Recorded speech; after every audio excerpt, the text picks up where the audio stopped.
Hi, we're gonna do a simulator made out of foam. You can get this at your upholstery stores that have pillows, or you can get this on Amazon and look at the link down below and you'll see the size for it. This will arrive really small and rolled up, and you'll possibly think that you ordered the wrong thing. Once you free it from its bag, it becomes a larger pillow. And it's nice for it to be this long just so that we can stabilize our pillow.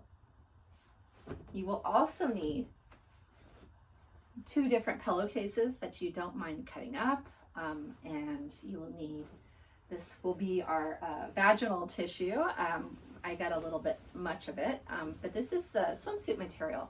So it's like a lycra, something that's slippery because the babies are going to go through it. We're going to try to minimize how much we use so that the baby doesn't get caught in all those vaginal tissue folds.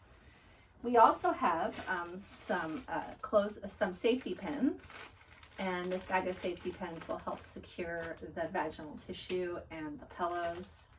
And then we have a straight blade razor knife so that we can cut into the foam, and we have a scissors for the material. If you have a latex allergy, you might decide to wear gloves while you do this activity, and in the end everything will be covered by cloth, and so it won't be exposed to people who do have an allergy. But it is also something to keep in mind.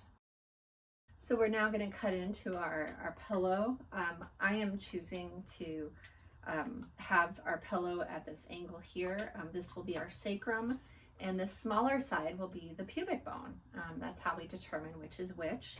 And I don't think it really matters which side you choose to be the top of your pelvis and the bottom of the pelvis, but I am going to choose generally the center and begin with the inlet of the pelvis. The inlet of the pelvis is typically wider from side to side, and so that is where I'm going to have my cut, whereas on this side my cut's going to be as we go through front to back, and so that'll be the widest aspect of the outlet of the pelvis.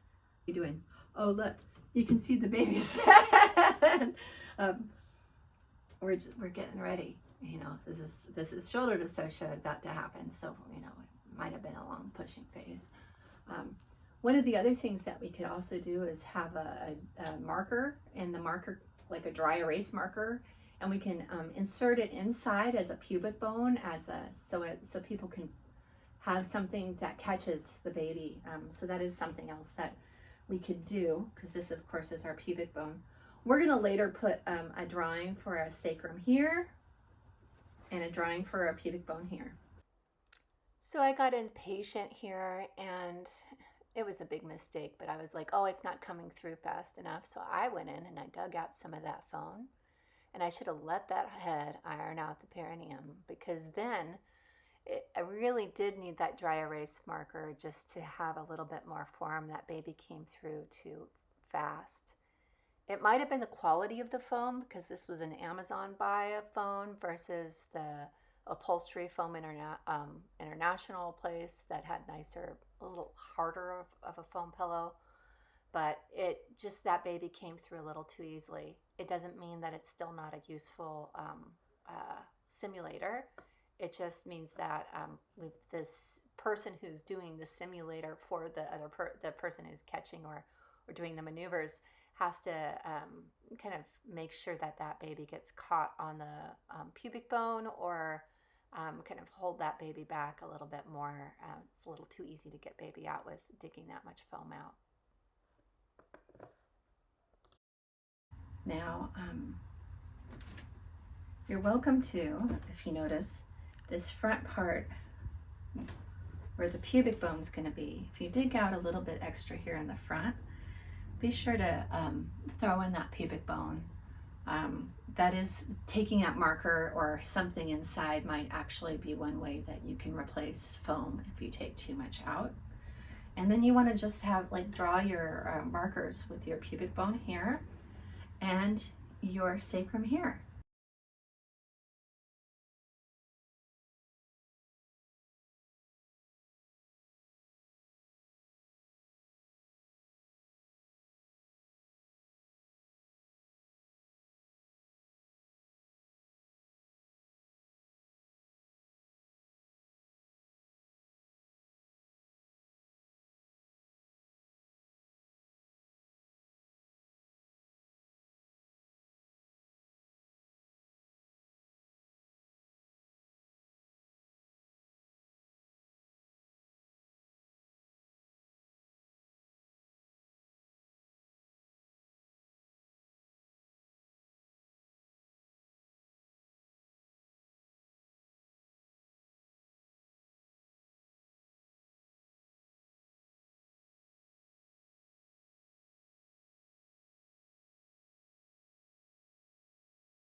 If you were going to take a marker, something this size would be good.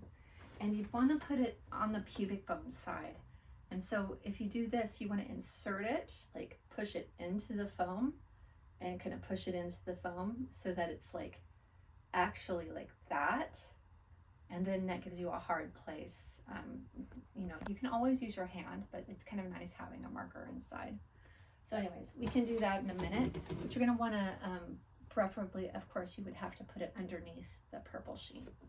So here we have a head that is being born.